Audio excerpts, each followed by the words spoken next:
to kindly come and deliver to us his memory and his wishes for this fallen hero. Karibu Mheshimiwa Raila Amolo Odinga. Karibu sana. Your Excellency, President Uhuru Muigai Kenyatta, President of the Republic of Kenya, First Lady Mama Margaret Kenyatta, Deputy President Archbishop Anthony Muheria, and all the clergy, the family of our departed Mzee Emilio Mwai Kibaki, waombolezaji wote ambao wamefika hapa. God is good and all the times. Asanteni sana. We have come, as I said yesterday, to take final farewell to a great Kenyan patriot. Now, I want to say a few things today about Mwai Kibaki. I want to say that the life and history of Mwai Kibaki is very much contemporaneous with the history of independent Kenya. Because as you said, Kibaki resigned from teaching to come and join the liberation movement.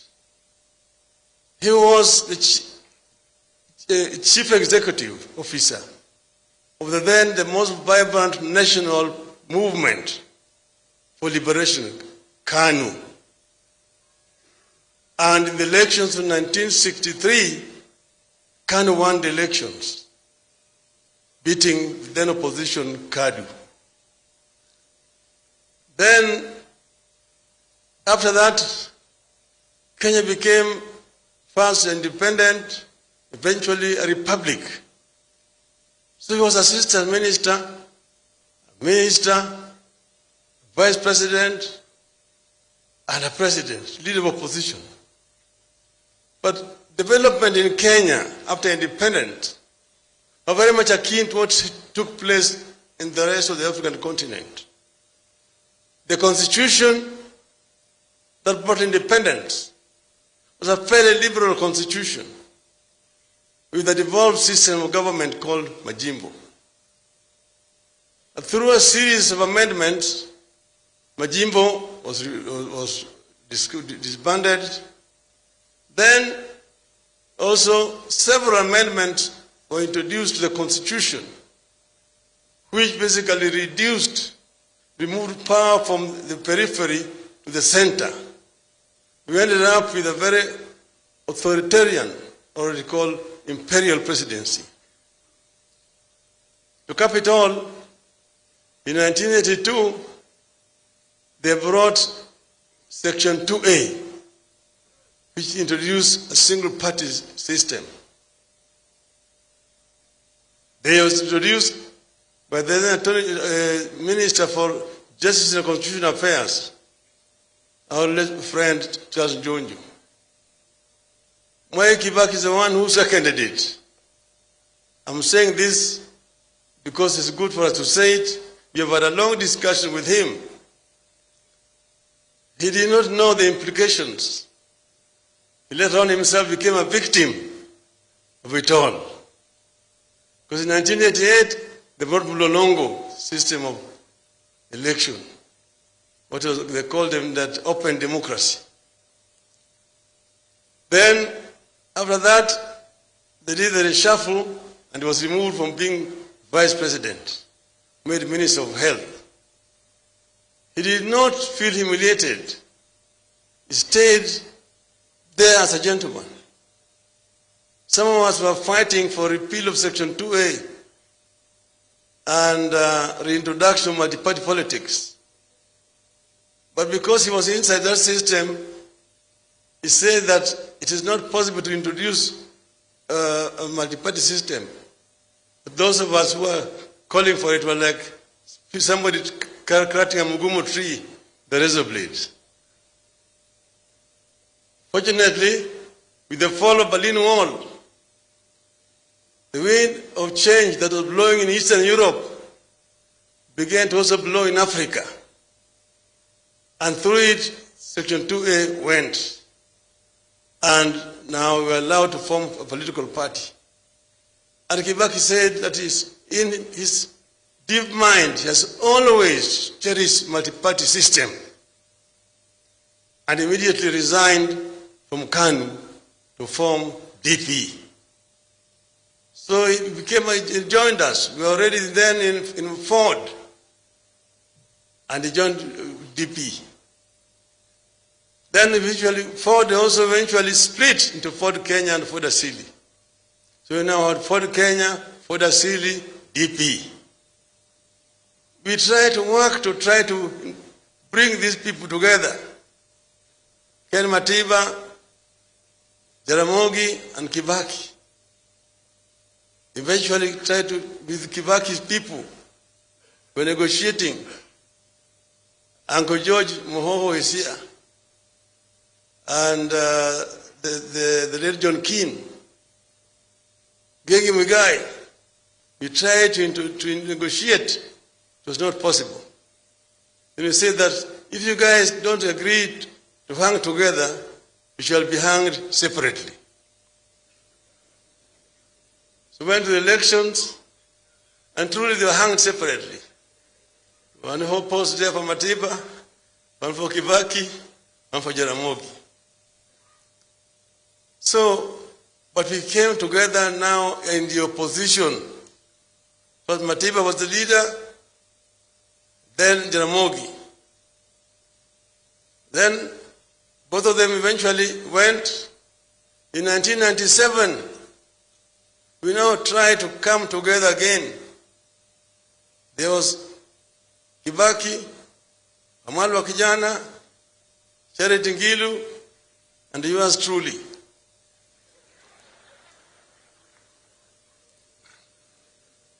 To try to come together. The late Mr. Leakey and Paul Mwite tried to mediate to bring us together. It did not work. And then again, we were hung separately. One for Kibaki, Raila, Amalwa, and Charity. So we stayed together like that. Come 2002, we were coming together again. We were separate. And then we came together to try to talk. And I was emphasizing that this time around, please, let us agree to have one candidate. And the negotiation took too long. The crowd was already in Uhuru Park. It was packed. They are saying, oh, let us go and tell the crowd that, oh, we will come back in 2 weeks' time. Now we have united. Come back in 2 weeks' time and tell them who is our candidate. I realized that we saw it in 92, we saw it again in 97, it's not going to work again. So this time around, I decided to take the debate to the Wananchi. Then I asked them, because I was the last person to speak, I asked them, Simze Kibaki tosha?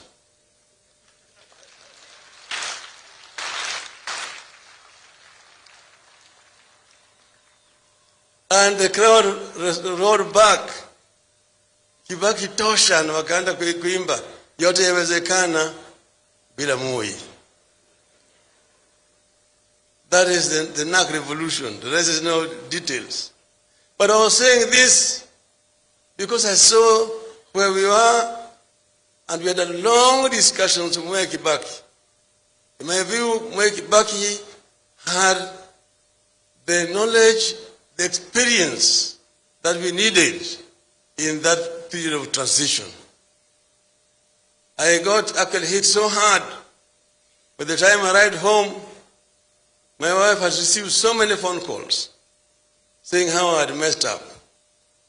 But I said there's no going back. We'll move forward together with Mwai Kibaki.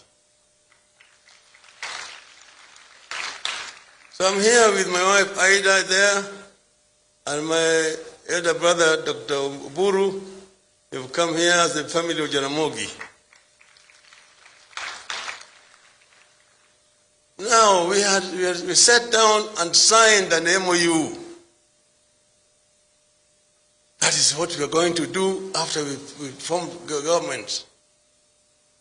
This famous or infamous MOU. And when we were negotiating, everybody was very fresh. Kibaki is the one who suggested we need only 3 months. We will have passed that new constitution. Unfortunately, when we left, we started the campaign. And we went to campaign in Kitui. We ran around and we slept in the residence of Mr. Musila, former PC. When we left, we went for rallies in Kitui down, came back to Kitui town. We were rushing back now to Nairobi. My car was leading.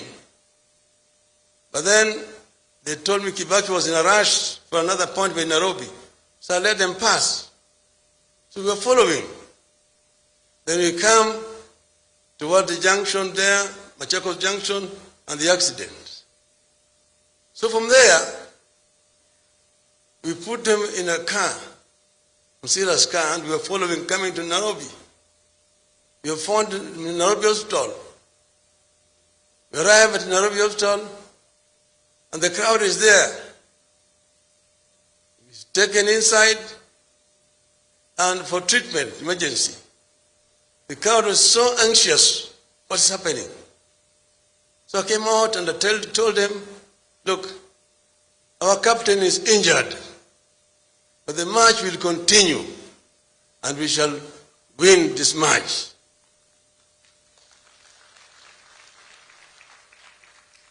And after that, we evacuated Kibaki to London for treatment. And he came back. He was a very strong man. Mwai Kibaki, apart from being brilliant, brainy, he's also got a very strong physical constitution. Because he has gone through several challenges that I know. Then, after that, when he came back, followed another one, which was now again admitted in Nairobi Hospital. So then now, we are victorious, we won the elections, and what happened is that a group that was around Kibaki, the reason why I've always said this is not Kibaki, there was a clique that was around him, which took charge. And they're the ones who were responsible for what happened, for relegation on the MOU that we had signed. But he said, some of our people making noise, oh, this is betrayal and so on. I said, no, this is not Kibaki. Let us stay in the government. Then came the issue of the Katiba. That those who did not want the Katiba that had been drafted. Then you know how it happened, bananas and oranges. And when that happened, then we were thrown out of government. We met again now in the elections. But when we met, then they were in crisis. We negotiated with Mwai Kibaki and eventually agreed that Kenya is bigger than all of us. So we must unite together in the interest of Kenya. We formed a grand coalition government. Kibaki president, yours truly the prime minister. Mutembei should have told you how we ran the government together. Because Francis, if there's somebody who was really responsible for the success of our government, is this gentleman, this old man called Francis Mutembei. He knows, he did not tell you the role that yours truly played in infrastructure development, in terms of roads. I was the one who took the pain of demolishing structures so that we could construct those roads. And I was censored in the cabinet, but Kibaki defended me in the cabinet. I said, where we are demolishing structures are structures which are built on road reserves, and those people have already been compensated. So Kibaki has said, kama watu wanajenga kwa barabara, ibomolewe. Ibomolewe. Yes, what do you want us to do? And that is what happened. We sat together and we created what is called the National Economic and Social Council, NESC, as a think tank of the government. And that NESC is what came up with most of these projects. There's LAPSET, SGR, the KONZA, ICT City, special economic zones, all these came about as a result of the discussions in the think tank.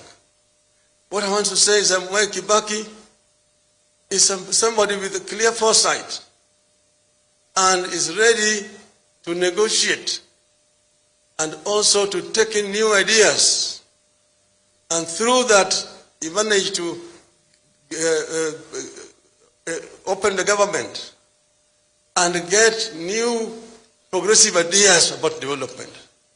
So here, we've come today to say goodbye to Mwai Kibaki. He was transformative.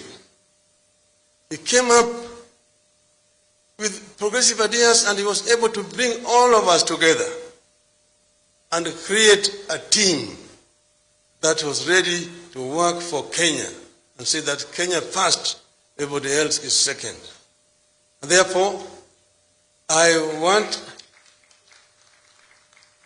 we are paying a tribute to a great Kenyan leader. Fare thee well, Mwai Kibaki.